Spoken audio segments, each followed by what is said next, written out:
Oui, merci. C'était peut-être juste quelques mots, peut-être à M. Beltrán-Lopez. Il a le privilège de l'âge. Il n'était pas né dans les années 70. Quelle chance.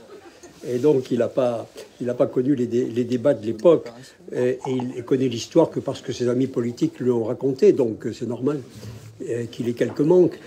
Je voudrais simplement rappeler, parce qu'il faut que ce soit dit une fois au conseil municipal, qu'Hubert Dubedoux, pour lequel j'ai beaucoup de respect, parce que c'était mon maire, ça a été mon premier maire, comme citoyen grenoblois, il était d'abord favorable au câble. Ça s'appelait le POMA 2000. À ce moment-là, l'opposition au tramway était plutôt générationnelle. Il y avait des gens de droite et des gens de gauche qui étaient opposés au tramway parce qu'ils avaient la mémoire de l'ancien tramway. Je voudrais rappeler tout ça parce que moi, dès le départ, ça vous rappellera peut-être quelque chose dans les débats d'aujourd'hui sur les questions de génération, dès le départ, j'étais favorable au tram. Comme directeur de la Chambre de commerce, j'ai emmené le bureau de la Chambre de commerce visiter des villes européennes où le tram avait réussi pour essayer de convaincre une partie de cet électorat qui était réticent. Mais Dubedoux, dans les années 70, voulait ça. Il suffit de regarder la mutualité quand vous passez rue Hébert. Vous avez un grand trou que Hubert Dubedoux avait demandé de faire pour ces bâtiments quand ils ont été construits, de façon à ce qu'ils puissent laisser passer le câble, parce que c'était son projet. Puis dans les années 80, et cette histoire peut être revue, je pense que la DTC est assez honnête pour la rappeler si vous lui posez des questions. Et puis dans les années 80, il est devenu favorable au tram, mais il était devenu impopulaire, comme le montre ensuite l'élection qui a suivi. Et donc moi j'ai souhaité déconnecter sa personne et le tram. Et donc j'ai plaidé à la fois sur le fond et à la fois sur la forme, parce que j'étais pour consulter les Grenoblois, pour un référendum. Donc en 83, M. Beltrán-Lopez et les Grenoblois ont voté, parce que c'est les Grenoblois qui ont décidé du tram. Voilà. Ils ont voté en juin 83. Je vous rappelle le calendrier. 83-85 les études. 85-87 la réalisation. Hubert Dubedoux était déjà malheureusement décédé dans cette période. Et Charles Descours et moi avons négocié avec Alstom l'accessibilité du tram aux handicapés. Nous avons dit à Alstom que nous ne commanderions pas des rames s'ils n'étaient pas accessibles aux handicapés. Je pense qu'Hubert Dubedoux, s'il avait été au pouvoir, l'aurait fait. Mais enfin, il y est pour rien. Voilà, c'est un fait. Je pense que si tout maire qui aurait été à ce moment-là et qui aurait voulu faire le tramway aurait pensé à cet accès handicapé, il l'aurait fait. Mais il s'avère que c'est nous qui l'avons fait. Tant mieux pour Grenoble que ce soit fait et que ce soit réalisé. Je suis obligé une bonne fois de rappeler cette modeste histoire avec son calendrier, de façon à ce que personne ne meure idiot sur ce sujet. Sur la délibération elle-même, Brigitte Boer a rappelé ce que nous en pensions. Mais moi, je voudrais dire qu'elle a un autre objet. Elle a un objet, c'est comme celles qui les ont précédées, ces délibérations cadres. Elle a pour objet de cacher le vide du conseil municipal, qui ne traite pas les problématiques concrètes de la ville. Et malgré cet ordre du jour, un certain nombre de conseillers municipaux essayent de vous rappeler, monsieur le maire, à ces réalités, parce qu'en réalité, il n'y a aucun chiffrage. Car le préalable serait de disposer de moyens budgétaires.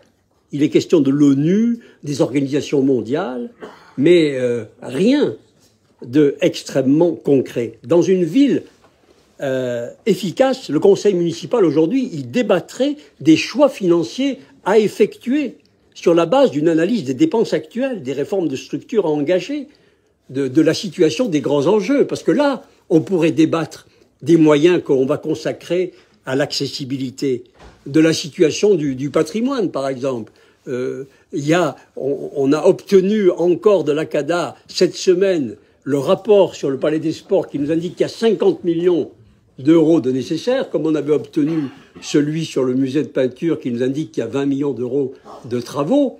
Je pense que si on n'a pas déterminé avant un certain nombre de choix financiers, il est très difficile de voter des délibérations au cadre extrêmement sympathiques, mais sans effet concret.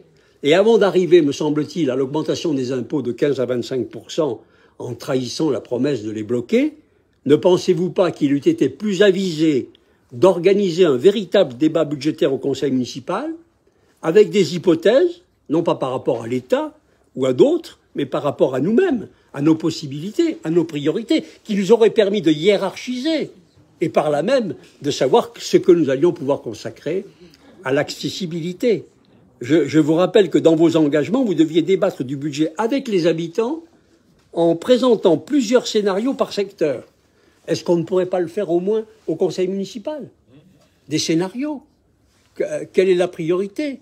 Nous votons conseil municipal après conseil municipal des délibérations cadres qui indiquent que tous ces sujets sont nos priorités et en face, à côté, il n'y a pas les moyens budgétaires correspondants.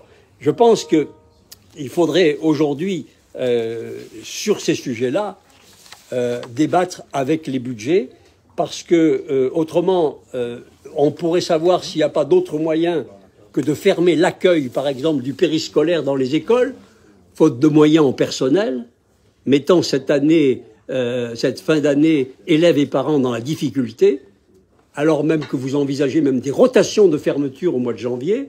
C'est pas dans le rôle du conseil municipal, au moment où vous promettez dans la délibération 4, je cite, l'accueil inconditionnel de tous les enfants dans les structures de la ville. L'accueil inconditionnel des enfants dans toutes les structures de la ville, au moment où on lit dans le Dauphiné libéré que vous fermez et vous allez faire des rotations pour le périscolaire des enfants. Il faudrait à un moment que les mots et les faits se rapprochent. Le conseil municipal, à mon avis, pourrait-il pas être informé de savoir si vous avez fait quelque chose après le pillage d'une modeste supérette du square des Fusillés, au nom de la lutte contre le capitalisme, très proche du centre anticapitaliste que vous avez installé, 38 rue d'Alembert, dans 850 mètres carrés pour 40 ans, avec un loyer de 300 € par mois. Car s'il y avait un lien de cause à effet, la responsabilité de la municipalité serait engagée. Et là, nous sommes en décembre 22. Nous ne sommes pas sur le plan qui va s'achever en 2027.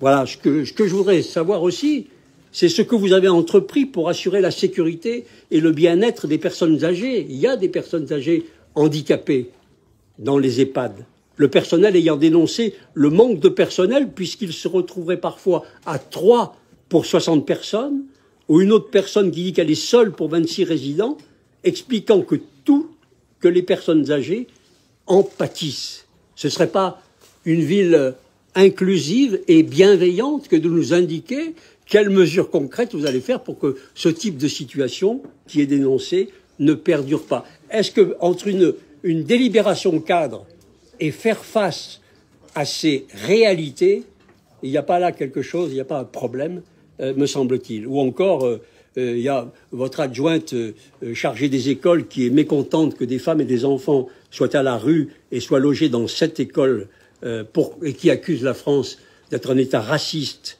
qui est une injure inadmissible et intolérable pour notre pays. Pourquoi elle n'explique pas au conseil municipal pourquoi elle ne propose pas des logements vides qui existent aux 10 galeries de l'Arlequin, qui existent à l'abbaye pour accueillir en urgence? C'est ça la vérité de la ville et la réalité de la ville. Il y a des urgences et plutôt que de les traiter, vous présentez des délibérations fleuves, un ensemble d'intentions qui reprennent les déclarations de l'ONU, qui appellent à la France, qui répètent des objectifs, mais qui ne comportent aucune obligation, aucun moyen de contrôle, aucune possibilité de bilan sur vos résultats. Alors oui, nous, effectivement, nous nous abstiendrons sur cette délibération, non pas, puisque j'en ai rappelé l'origine, que nous n'ayons pas apporté notre pierre à l'édifice comme toutes les municipalités de l'accessibilité des uns et des autres, mais parce que nous ne voulons pas tromper les Grenoblois. Parce qu'il y a une partie de tromperie dans ce type de délibération cadre que vous présentez à longueur de conseil municipal, qui a pour objet de vous permettre de ne pas assumer les responsabilités qui sont les vôtres et sur lesquelles nous attendons des réponses.